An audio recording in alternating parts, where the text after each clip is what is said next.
Shalom. Mari kembali kita membuka Alkitab kita di dalam kitab Kolose pasal yang ketiga, mulai ayat yang pertama. Kolose pasal yang ketiga.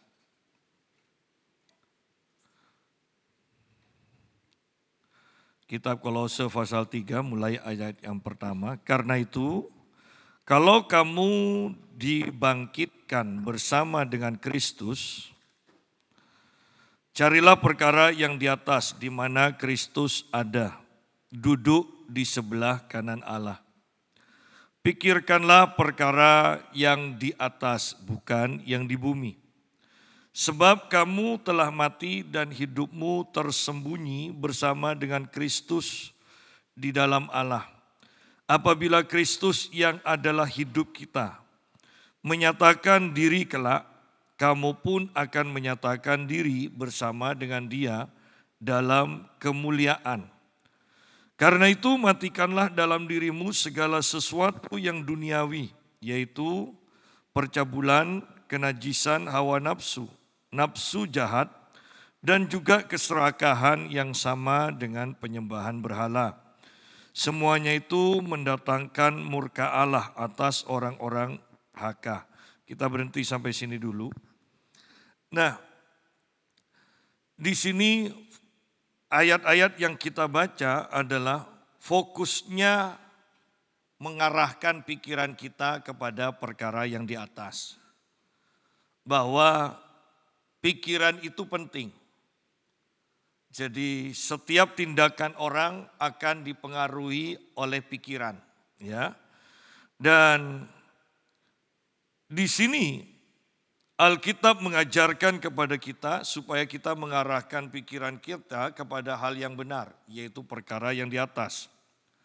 Dan ini tidak mudah, terutama bagi orang di luar Kristus, ini tidak mungkin. Nah, kita lihat ayat per ayat sekarang. Karena itu kalau kamu dibangkitkan bersama dengan Kristus, carilah perkara yang di atas. Jadi kita lihat bahwa orang yang mengaku sudah mati dan bangkit bersama Kristus, di sini diperintahkan supaya hidup kita itu fokus kepada perkara yang di atas. Berarti kalau fokus kita masih dengan perkara yang di bumi, berarti kita belum mati dan belum bangkit bersama Kristus. Sangat sederhana. Ya. Kalau kita sudah dibangkitkan, baru kita mampu. Ya, baru kita mampu untuk memikirkan perkara yang di atas. Kalau kita belum dibangkitkan bersama Kristus, disuruh pun kita tidak akan mampu dan hal itu juga tidak masuk akal untuk kita selalu pikirkan. Karena kita akan selalu berbantah, namanya orang hidup. Pastilah yang dipikirkan itu adalah soal makan, soal dapat kekayaan, berhasil, ya. Tetapi lihat di sini bahwa kita adalah manusia baru.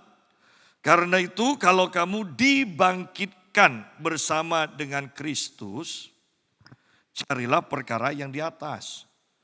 Jadi sampai ayat ini saja kita sudah mengetahui bahwa banyak dalam kehidupan kekristenan sebenarnya menampilkan, memperlihatkan bahwa orang-orang yang menyebut dirinya Kristen sudah dibangkitkan bersama Kristus, ternyata belum dibangkitkan. Kenapa? Karena yang dicari bukan perkara yang di atas. Mau lebih jelas, karena yang diutamakan bukanlah perkara yang di atas. Kitab Roma 14 ayat yang ke-17 mengatakan bahwa kerajaan Allah bukan terdiri dari makan dan minum, tetapi dari kebenaran, damai sejahtera, sukacita oleh Roh Kudus. Secara sederhananya bahwa kerajaan Allah itu tidak berbicara tentang hal-hal yang jasmani, tetapi berbicara tentang hati. Ya, tentang manusia batiniah itu yang diutamakan. Ya. Sedangkan sekarang kita jarang, bahkan di kebanyakan gereja, jarang loh diajarkan tentang hancurnya manusia insan dan keluarnya manusia roh. Jarang. Gereja sekarang, kebanyakan gereja mengajarkan bagaimana berhasil, bagaimana sukses, bagaimana rumah tangga yang harmonis, bagaimana menjadi semakin kaya. Semua itu diajarkan, tetapi kalau mau kita jujur perhatikan baik-baik, berapa persen dari gereja yang mengajarkan sangkal diri, pikul salib, dan ikut Tuhan? Berapa persen yang mengajarkan daging harus dimatikan, manusia roh harus dimunculkan? Dan bagaimana itu terjadi? Dan bahkan kalau mau masuk lebih dalam lagi,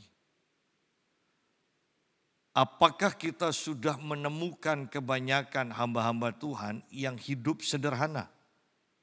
Ataukah bahkan hamba-hamba Tuhannya yang dikejar adalah kepopuleran, kekayaan, ketenaran, dan sebagainya? Sidang jemaat.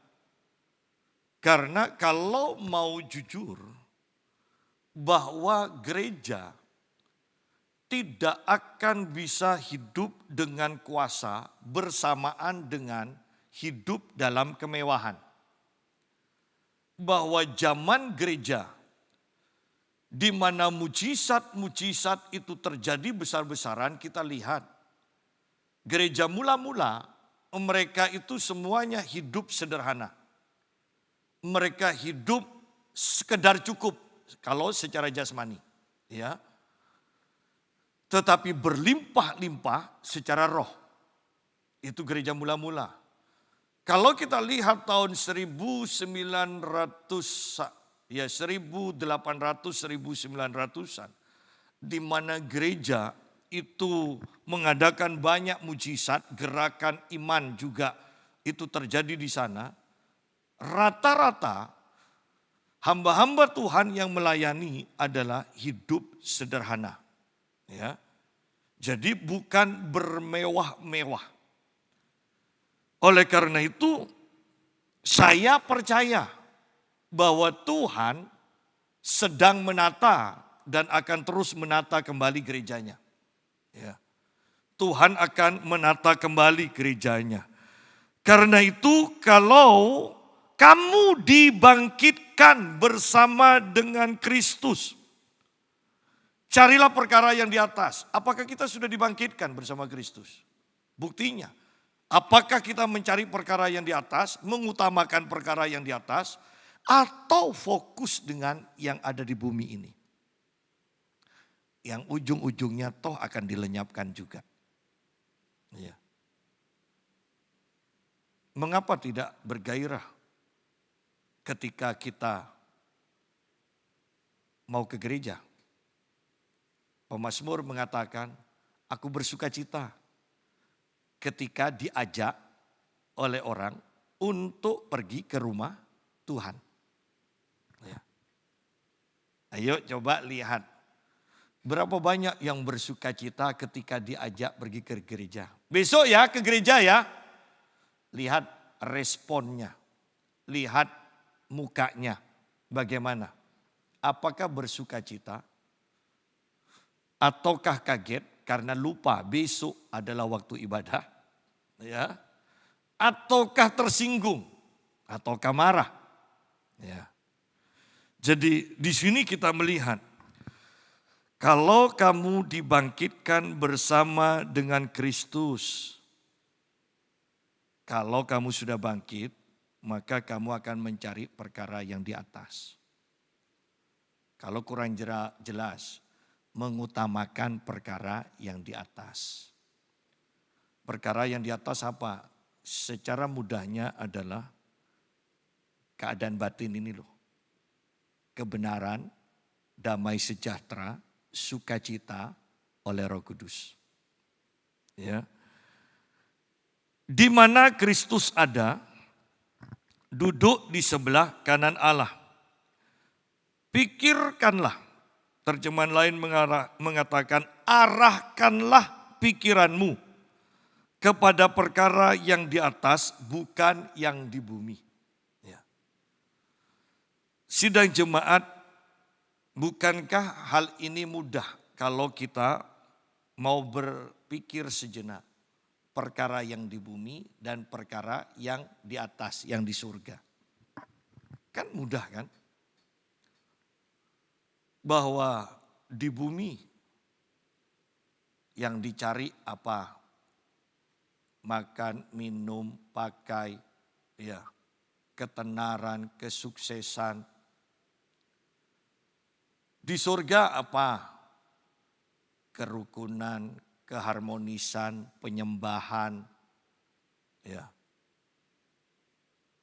Mudah sebenarnya untuk mengetahui dan adalah kemunafikan kalau kita mengatakan tidak mengetahui kehendak Tuhan. Karena di sini jelas ada perkara yang di atas, ada yang perkara di bumi. Nah, dari dua hal ini kita tidak boleh menyamakan ini sama-sama penting. Tidak. Karena jelas di sini pikirkan perkara yang di atas. Berarti yang terpenting di hadapan Tuhan itu adalah perkara yang di atas. Kalau secara duniawi kita akan sependapat berkata bahwa dua-duanya penting. Dua-duanya penting. Ya. Kalau tidak ada ayat ini, saya mungkin juga berpendapat sama, dua-duanya penting. Ke gereja tok kalau tidak makan bagaimana, kalau tidak kerja. Nah kan seperti itu akhirnya. Padahal bukan maksudnya ke gereja tanpa bekerja, kan bukan seperti itu. Tapi orang itu selalu menyalahartikan ketika disuruh mengutamakan Tuhan, rajin beribadah. Selalu dibantah dengan mengatakan, ke gereja tok kalau tidak kerja bagaimana, kan mati juga. Padahal kalau mau juga diteruskan, percuma juga hidup di sini tapi nanti mati di dalam kekekalan. Ya kan? Bahwa kita harus berpikir dengan jernih. Di sini dikatakan, pikirkanlah, arahkanlah pikiranmu. Karena kalau kita sendiri tidak berinisiatif untuk memikirkan, untuk mengarahkan pikiran kita, dengan sendirinya pikiran kita ini akan nyelonong kemana-mana. Ya. Pikiran kita tidak akan terarah sungguh-sungguh. Pikiran kita akan bergerak dengan liar. Pikiran kita akan mencari hal yang mudah. Oleh karena itu bahkan Alkitab dari Perjanjian Lama mengatakan, renungkan firman Tuhan. Berarti kan ada yang dipikirkan kan? Pikirkan firman Tuhan. Renungkan firman Tuhan, pikirkan secara mendalam firman Tuhan. Di sini di dalam Kolose dikatakan, pikirkan perkara yang di atas, bukan yang di bumi. Besok makan apa ya? 5 tahun lagi anakku kuliah, bisa mengkuliahkan apa enggak? Masih 5 tahun, sudah dipikir. Padahal ke gereja, 3 hari lagi ke gereja, tidak pernah dipikir. Ya. Tahu-tahu bangun, ya hari Minggu jam 10, lupa kalau ada ibadah. Sidang jemaat, kita melihat, ketika kita melihat hal seperti ini kita tahu. Orang itu belum mati bersama Kristus. Belum hidup dibangkitkan bersama Kristus. KTP Kristen. Tetapi ingat bahwa orang yang sungguh-sungguh mati dan dibangkitkan bersama Kristus itu sedikit sekali. Saya selalu menekankan hati-hati dengan satu kata di Alkitab. Sisa. Perhatikan. hati-hati. Hati-hati dengan perumpamaan tentang penabur. Ya, penabur. Ada 4 macam tanah, tetapi hanya satu yang berkenan kepada Tuhan. Tanah yang baik. Berarti 3/4 itu ditolak oleh Tuhan. Seringkali fokus kita adalah seluruh dunia menerima kasih Tuhan dan akan diselamatkan. Iya kan? Bahwa Allah menyerahkan anaknya yang tunggal supaya setiap orang yang percaya kepadanya diselamatkan. Artinya bayangan kita seluruh dunia diselamatkan. Itu kehendak Allah. Tetapi respon kita menentukan bahwa hanya 1/4 saja orang yang berkenan kepada Allah. Respon kita mengingatkan kepada kita bahwa hanya sisa, berarti yang sedikit yang akan diterima oleh Tuhan. Sayangnya banyak dari kita tidak hati-hati dengan hidup kita. Yang banyak pendeta hanya puas kalau melihat jemaatnya rajin ke gereja. Tetapi bagaimana dengan pola pikirnya? Ya. Bagaimana dengan pola pikirnya? Bagaimana dengan kehidupan sehari-hari yang diperlihatkannya? Ya. Pikirkanlah perkara yang di atas, bukan yang di bumi.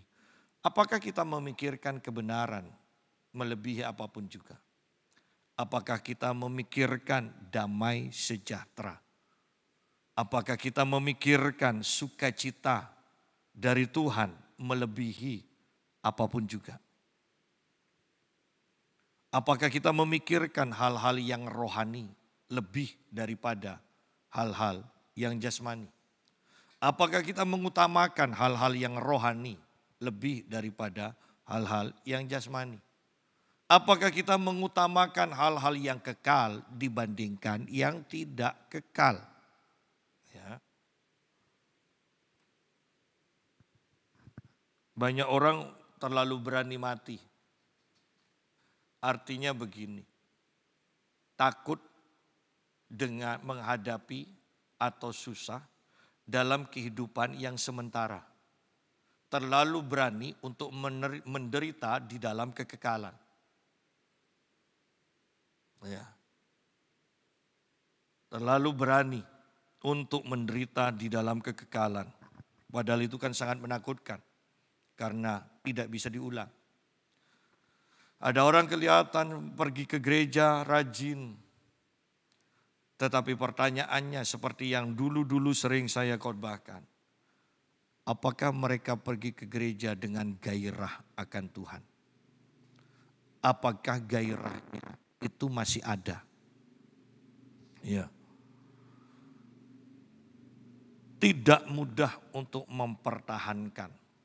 Tidak mudah untuk mempertahankan gairah. Secara mudah saja kita lihat dalam rumah tangga. Ketika baru menikah, setelah beberapa tahun menikah, setelah beberapa puluh tahun menikah, gairahnya tetap atau berkurang, gairahnya bertambah atau bahkan lenyap. Yang mana? Sederhananya tidak mudah mempertahankan gairah, tetapi dengan ayat yang kedua ini pikirkanlah, arahkanlah, berarti ada kesadaran, ada usaha dari kita sendiri. Ada kesadaran, ada usaha dari kita sendiri. Kalau dahulu rajin ke gereja, sekarang kemudian tidak rajin ke gereja. Bukankah kita bertanya-tanya, loh kenapa ya kok aku berubah? Dari mana ini berubahnya asalnya? Ya kan? Dulu berdoa, sekarang enggak. Kan kita harus bertanya lagi. Sejak kapan ini ya berubahnya? Dari mana ini berubahnya? Apa penyebabnya? Dulu memberi perpuluhan, sekarang enggak. Kenapa saya berubah? Dari mana? Oh, tekanan hidup membuat saya tidak memberi perpuluhan atau mengurangi perpuluhan. Pasti ada asalnya itu dari mana. Ya. Oleh karena itu betapa pentingnya pikiran ini. Pikirkanlah dikatakan. Perkara yang di atas bukan yang di bumi. Pikirkanlah perkara yang di atas bukan yang di bumi. Sebab kamu telah mati dan hidupmu tersembunyi bersama dengan Kristus di dalam Allah. Kenapa kita memikirkan perkara yang di atas? Di sini dikatakan karena kamu telah mati. Kalau kamu belum mati, kamu tidak akan memikirkan perkara yang di atas. Jadi secara otomatis kita tahu apakah kita ini sudah mati di dalam Kristus dan bangkit bersama Kristus atau belum. Dilihat dari mana? Pikiran kita ini loh. Yang diutamakan apa? Ya. Yang diutamakan apa? Ya. Ketika meninggalkan acara-acara dunia, kok berat? Ketika meninggalkan acara-acara ibadah, kok begitu gampang? Nah, kita dari sini saja kita sudah tahu kok. Ya. Kita sudah tahu. Saya sedang belajar buku tentang takut akan Tuhan. Dan di sana luar biasa. Banyak orang tidak menyadari takut akan Tuhan. Roh takut akan Tuhan itu akan memperlihatkan kepada kita dalam tindakan. Dikatakan ciri-ciri orang yang takut akan Tuhan adalah ketika Tuhan memberi perintah, dia tidak akan menunda. Dia akan langsung melakukan. Anda lihat Abraham ketika disuruh mempersembahkan Ishak. Ya. Orang yang takut akan Tuhan akan melakukan perintah Tuhan walaupun itu tidak masuk akal. Orang yang takut akan Tuhan akan melakukan perintah Tuhan walaupun itu tidak menguntungkan atau bahkan merugikan. Orang yang takut akan Tuhan akan melakukan perintah Tuhan sekalipun itu menyakitkan. Dan orang yang takut akan Tuhan akan melakukan perintah Tuhan sampai selesai. Kira-kira kita itu orang yang takut akan Tuhan atau setengah takut akan Tuhan atau orang yang tidak takut akan Tuhan. Dari ciri-ciri itu kita akan tahu. Ya. Nah, kita lanjutkan sekarang. Sebab kamu telah mati dan hidupmu tersembunyi bersama dengan Kristus di dalam Allah. Kamu mati dan hidupmu sekarang tersembunyi dalam Kristus di dalam Allah. Bahwa kehidupan kita ini ketika kita jalani, orang bisa melihat sifat dan sikap Kristus yang kita manifestasikan melalui kehidupan sehari-hari. Kalau istilah dari Yohanes Pembaptis di dalam Yohanes 3 ayat 30. Aku harus semakin berkurang, dia, Yesus harus semakin bertambah. Ya. Kalau istilah dari Paulus bahwa yang lama sudah berlalu, sesungguhnya yang baru sudah datang. Paulus katakan hidupku bukannya aku lagi. Kalau ditambah dengan perkataan Yohanes Pembaptis, karena sudah berkurang, terus berkurang. Tetapi Kristus yang hidup di dalamku, kenapa? Karena Kristus selalu bertambah, terus bertambah di dalam diriku. Di sini sama. Kamu telah mati dan hidupmu tersembunyi bersama dengan Kristus di dalam Allah. Kata tersembunyi dalam Kristus berarti kan Kristusnya yang kelihatan kan. Kita tidak kelihatan. Ya. Bahkan saya katakan pada istri saya, Ketika mendengarkan khotbah dari beberapa hamba Tuhan, saya katakan, kenapa ya khotbah kok marah-marah? Perhatikan, suara tinggi, suara keras, bukan itu yang saya maksud. Tetapi kan Anda tahu kan, bisa lihat ada orang khotbah itu sepertinya, sepertinya semua emosinya dikeluarkan, kemarahannya sampai matanya mendelik segala macam. Ya, kenapa? Apakah kita melihat Kristus di sana? Lihat di sini bahwa ketika hidup kita semakin berkurang, Kristus semakin bertambah.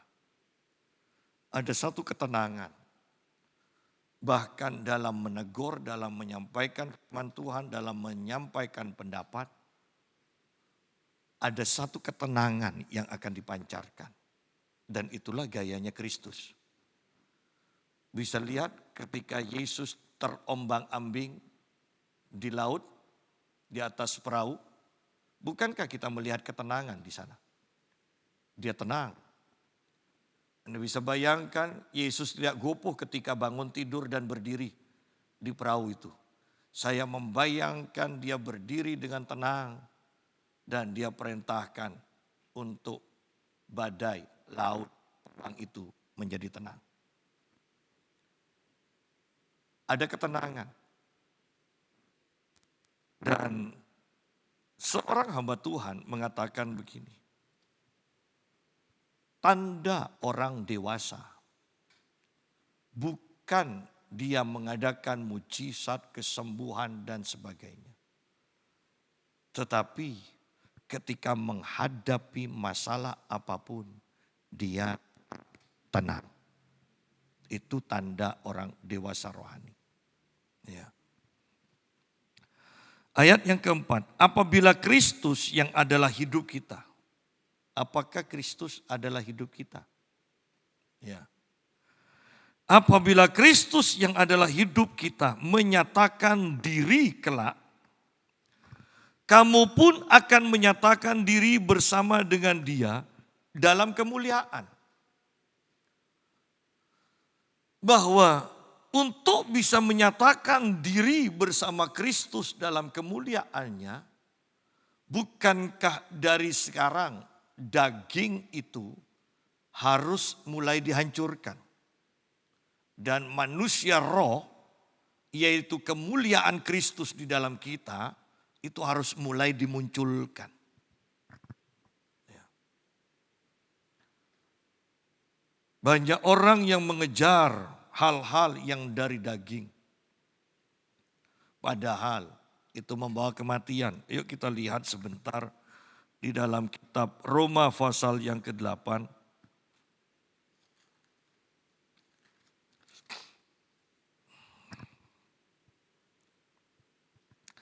Ayat yang ke-5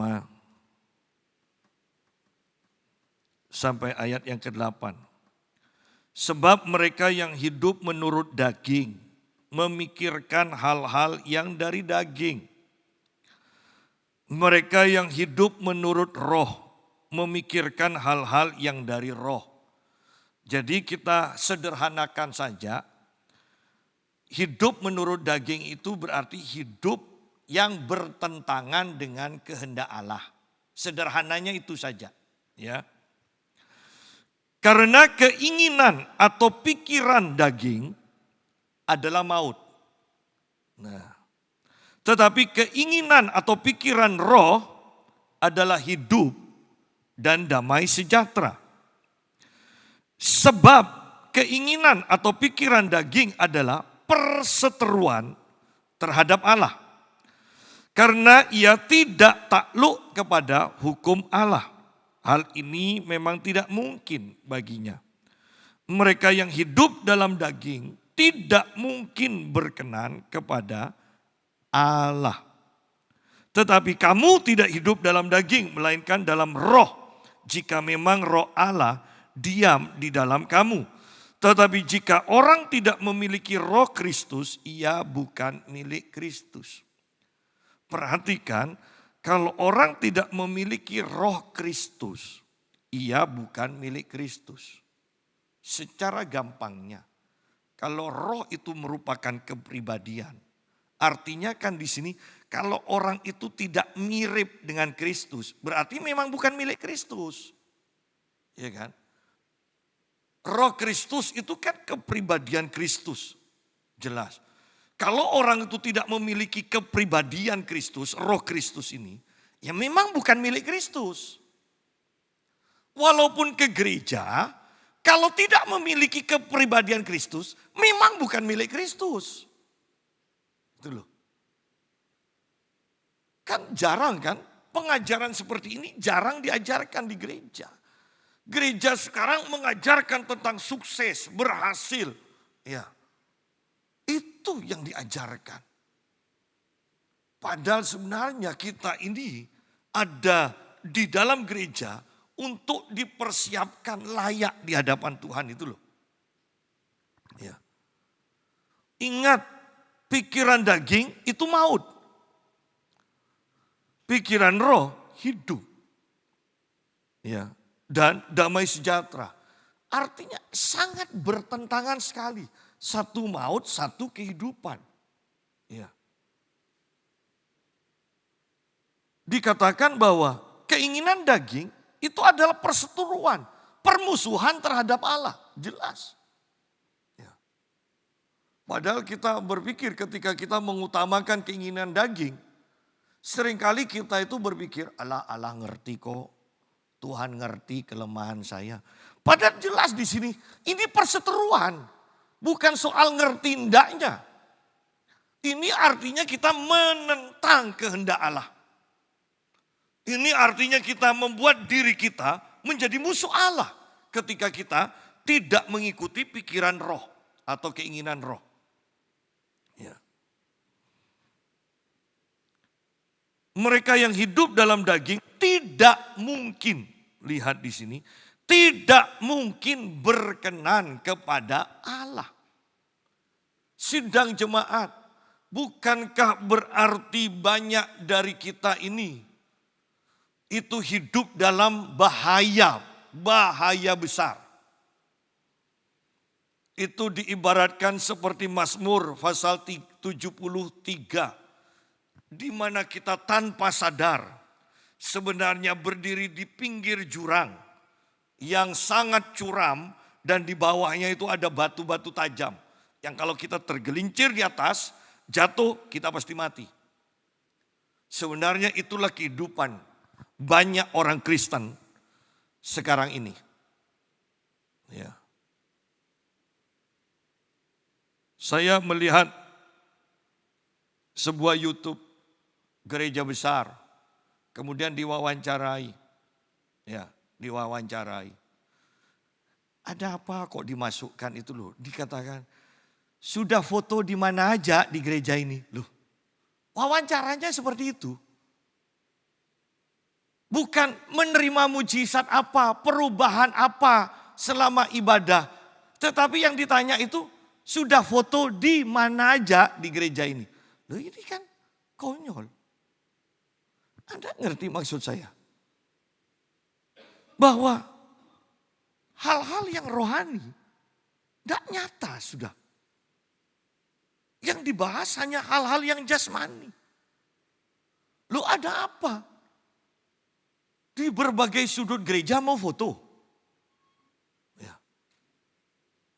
Sidang jemaat, ini kemerosotan loh. Ini kemerosotan. Ya. Ayo mulai berpikir.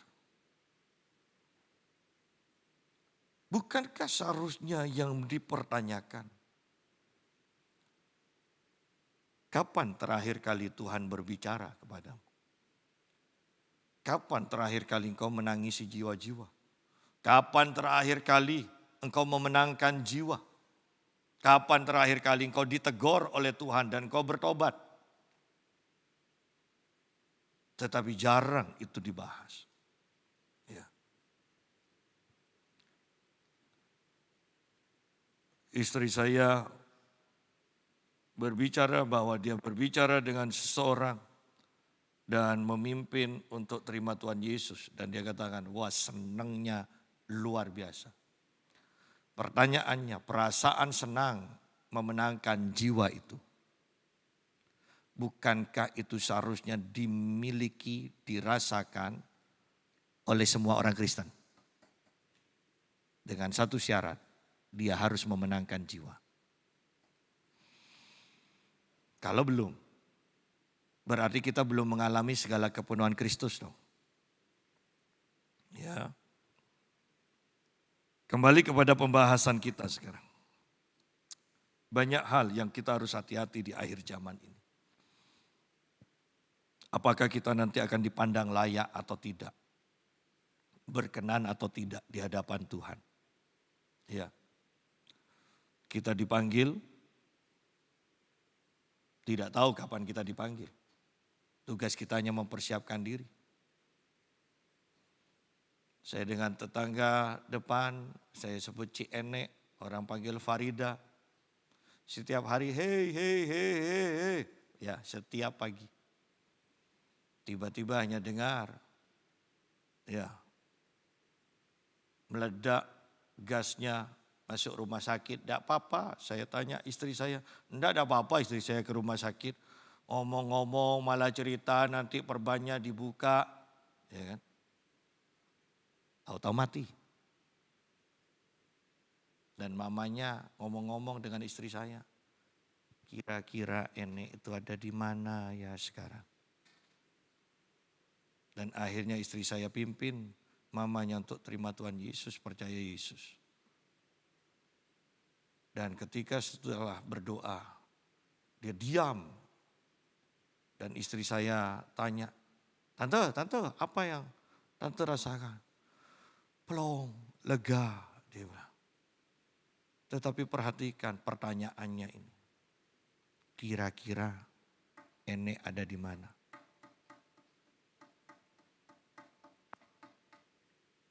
Dan itu tidak bisa diulang. Mungkin keluarga yang kita cintai, kita pun nantinya tidak tahu dia akan ada di mana.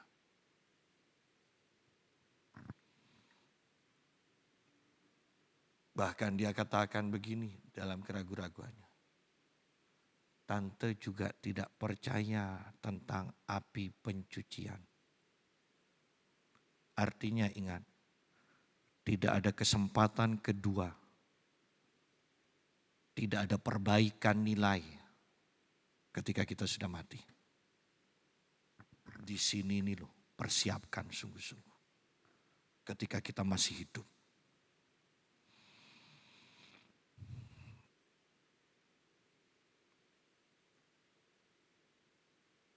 Ayat yang kelima, karena itu. Perhatikan, kita sudah terima Tuhan Yesus. Yesus mati bagi kita. Kita bangkit bersama Kristus. Karena itu, matikanlah. Ini tanggung jawab kita loh.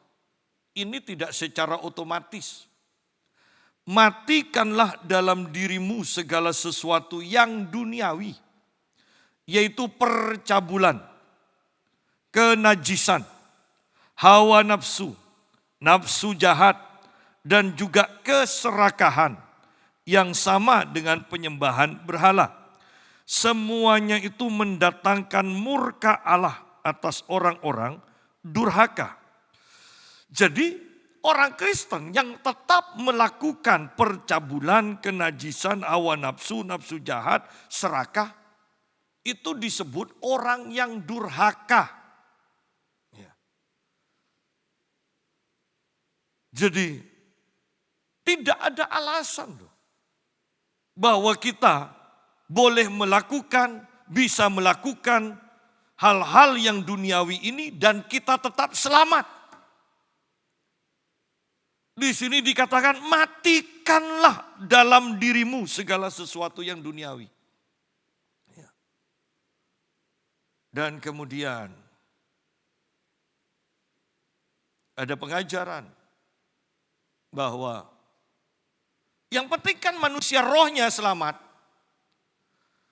Tetapi saya mau tekankan, manusia rohnya selamat, tetapi manusia dagingnya secara jasmani melakukan dosa. Tidak jelas sungguh-sungguh selamat atau enggak manusia rohnya. Menurut penelitian, orang yang sudah mati, ya ingat, orang yang sudah mati itu bisa mayatnya bisa tiba-tiba berdiri, itu bukan bangkit lagi. Tetapi karena kebiasaannya, itu refleks dari otot-otot syaraf-syarafnya. Kebiasaan habis tidur bangun. Padahal sudah mati, tapi itu masih tetap ya bisa melakukan. Nah, kita yang dulu terbiasa melakukan dosa, ingat, sebenarnya ini sudah diselesaikan, sudah mati di dalam Kristus. Tetapi kebiasaan itu loh, tanpa sadar kita lakukan. Nah, ini yang harus dikatakan di sini, matikan itu, matikan. Kita sendiri yang harus mempunyai kesadaran. Jangan diikuti kebiasaan ini. Ya. Karena kalau ini diikuti kebiasaan ini, maka ini akan menjadi diri kita sendiri lagi sudah. Ya. Banyak orang Kristen yang durhaka, artinya bahwa percabulan kenajisan hawa nafsu ini dulu sudah ditinggalkan, dulu sudah mati, tetapi sekarang dibiarkan bangkit lagi. Ini disebut durhaka. Walaupun dia Kristen, jangan mengatakan, tapi kan rohnya yang diselamatkan. Tubuhnya kan memang masih berdosa. Oh tidak. Karena yang dituntut di dalam 1 Tesalonika, bahwa kita kudus dalam roh, jiwa, dan tubuh. Kudus. Itu selaras. Ya. Akan sangat menakutkan. Ya, akan sangat menakutkan kalau kita ya, berpikir untuk ketika makan kita ambil ayam untuk dimakan, keinginan itu, tetapi yang dilakukan ternyata ngambil air kemudian disiramkan sendiri ke kepalanya, ya kan? Kan akan sangat menakutkan. Dan banyak orang Kristen berpikir adalah hal yang wajar, manusia roh kita disucikan, tetapi tubuh jasmani kita masih melakukan hal-hal yang berdosa. Bukankah itu sangat mengerikan? Ya, itu sangat mengerikan. Tetapi banyak orang Kristen menganggap itu wajar. Yang penting kita diselamatkan. Nah, dan inilah pengajaran yang banyak sekarang di banyak gereja. Ya. Sehingga kalau Anda tidak berhati-hati, Anda akan mendengarkan pengajaran dari pendeta-pendeta yang khotbahnya bagus-bagus, tetapi mereka tetap hidup dalam perjinahan. Oh itu banyak. Ya. Karena antar pendeta kami akan berbicara itu. Ya. Antar pendeta kami akan berbicara itu. Tujuannya apa? Supaya tidak salah undang. Ya. Supaya kita tidak salah mengundang hamba-hamba Tuhan. Ya. Jadi perhatikan, hati-hati. Ini zaman yang sangat-sangat menakutkan. Semuanya itu, lihat dosa-dosa, pikiran-pikiran duniawi, itu mendatangkan murka Allah, dikatakan. Nah, ayat 7 mengatakan, dahulu kamu juga melakukan hal-hal itu ketika kamu hidup di dalamnya. Dulu, ya, dulu, sebelum terima Tuhan Yesus. Nah sekarang, tetapi sekarang, buanglah semuanya ini, yaitu marah, geram, kejahatan, fitnah, dan kata-kata kotor yang keluar dari mulutmu. Jangan lagi kamu saling mendustai, karena kamu telah menanggalkan manusia lama serta kelakuannya. Ya, dan telah mengenakan manusia baru yang terus-menerus diperbaharui untuk memperoleh pengetahuan yang benar menurut gambar kaliknya. Kalau kita perhatikan sekarang, ingat di sini ayat yang kelima dikatakan matikanlah dalam dirimu segala sesuatu yang duniawi, yaitu percabulan, kenajisan, hawa nafsu, nafsu jahat. Ini jelas berbicara tentang tindakan amoral yang sangat ditentang oleh semua orang. Ya, ini kehidupan lama kita. Tetapi sekarang dikatakan ayat 8, sekarang setelah kita terima Tuhan Yesus, buanglah semuanya ini, buang semua ini, ya. Yaitu marah. Marah kan banyak orang menganggap wajar, bukan dosa. Kalau percabulan kenajisan jelas itu dosa. Ya. Artinya sekarang ini bahkan marah sekarang yang harus dibuang. Kenapa? Dalam kehidupan kekristenan percabulan, kenajisan, hawa nafsu, nafsu jahat, keserakahan seharusnya sudah tidak kelihatan lagi.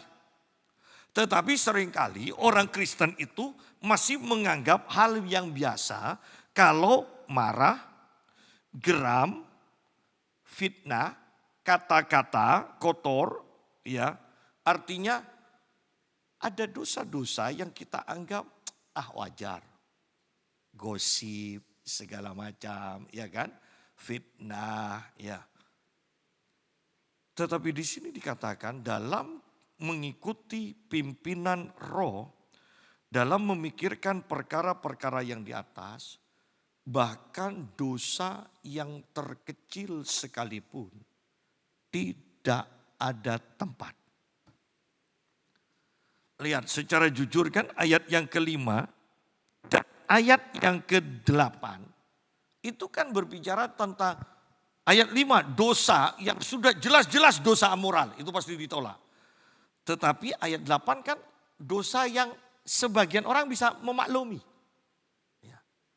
Tetapi ini pun mau dosa yang amoral, dosa yang bisa dimaklumi di dalam kuasa kebangkitan Kristus, semua itu tidak boleh ada di dalam kita.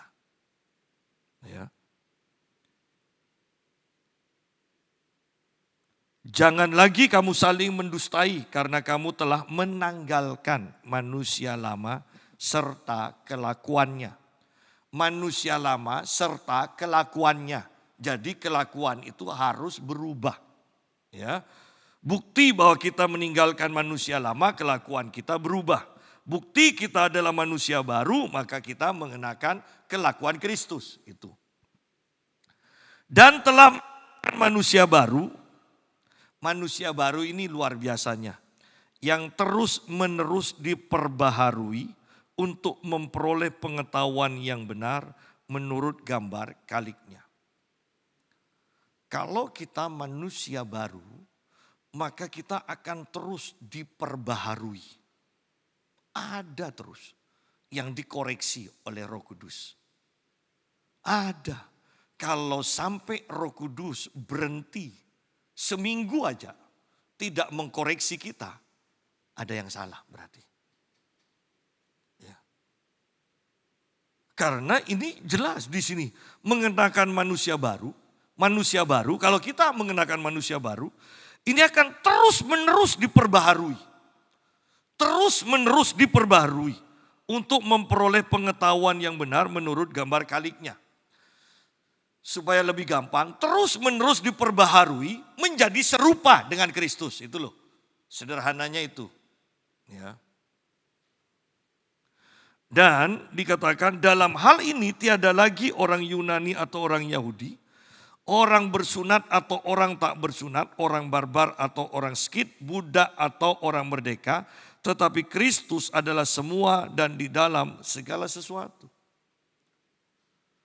Bahwa ketika kita mati dan bangkit di dalam Kristus, tidak ada ini yang lebih berharga. Oh, orang Yahudi lebih berharga ya daripada orang Indonesia. Tidak, semuanya sama. Karena mau orang Yahudi ketika diselubungi Kristus yang kelihatan adalah Kristusnya. Orang Indonesia ketika diselubungi Kristus yang kelihatan Kristusnya. Ya. Ada orang Kristen yang terlalu mengagungkan orang-orang Yahudi. Ingat perkataan Presiden Soekarno, kalau mau jadi Islam, jangan jadi orang Arab. Mau jadi orang Kristen, jangan jadi orang Yahudi. Tetap orang Indonesia. Ya kan? Bahwa di dalam Kristus pun lihat, hal-hal yang jasmani tidak ada yang lebih tinggi, tidak ada yang lebih rendah. Semuanya akan diselubungi dengan Kristus. Diperbarui terus mengarah kepada Kristus. Adalah penyesatan ketika kita mengatakan orang Yahudi itu lebih tinggi daripada orang Indonesia posisinya. Sehingga akhirnya ketika orang Kristen Indonesia berdoa, pakai talit lah segala macam ya. Pakai semua yang berbau Yahudi. Tidak perlu seperti itu karena Tuhan lihat hati. Ya. Banyak penyesatan. Kemarin saya mendapatkan kiriman film dan Pak Yusa, ini menurut Pak Yusa bagaimana? Ini saya dapat rekaman dari kiriman kecapinya dari seseorang, katanya keluar madu dan madunya dapat 1 mangkok. Jadi orang itu sekarang lagi ngetren buat tabut, ya kan? Buat tabut, buat kecapi, segala macam patung-patung. Dan saya dan istri saya katakan, kenapa banyak penyesatan? Kemudian tabut yang berminyak, sekarang ada kecapi yang keluar madu. Ini kan hebat kan? Nggak usah pergi ke hutan cari madu. Tinggal buat kecapi nanti keluar madu. Per 1 mangkok dan di kecapinya keluar madu. Mancur. Saya katakan kenapa hal itu bisa terjadi? Karena sarana dan prasarananya sudah dipersiapkan. Sehingga setan bisa bekerja. Kan Alkitab katakan, jangan membuat patung berupa apapun juga. Ketika kita melakukan itu melanggar perintah Tuhan, maka setan siap bekerja untuk memakai itu. Ya, hati-hati, banyak hal yang kelihatannya spektakuler, tetapi tidak sesuai dengan firman Tuhan. Jadi jangan terlalu mengagungkan orang Yahudi. Sama, orang Yahudi diciptakan serupa dan segambar dengan Allah. Ketika Tuhan menciptakan kita, orang Indonesia ini, maka sama kok firmannya, Tuhan menciptakan orang Indonesia serupa dan segambar dengan Allah. Ya. Kelebihannya hanya satu, orang Yahudi menerima hukum Taurat, itu aja.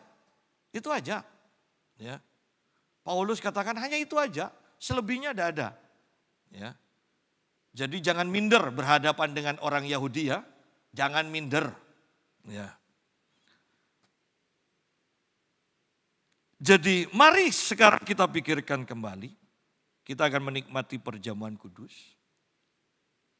Apakah kita sudah mati dan bangkit bersama Kristus? Kalau kita memang bangkit bersama Kristus, ketahuan jelas.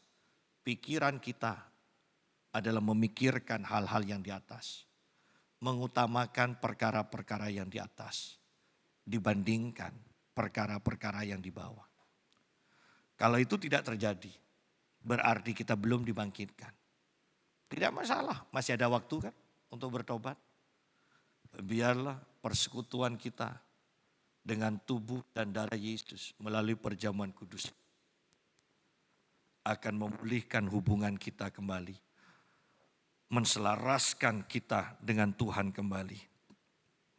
Sehingga sungguh kita semakin kecil, Kristus semakin besar. Kita semakin berkurang, Kristus semakin bertambah. Tuhan memberkati.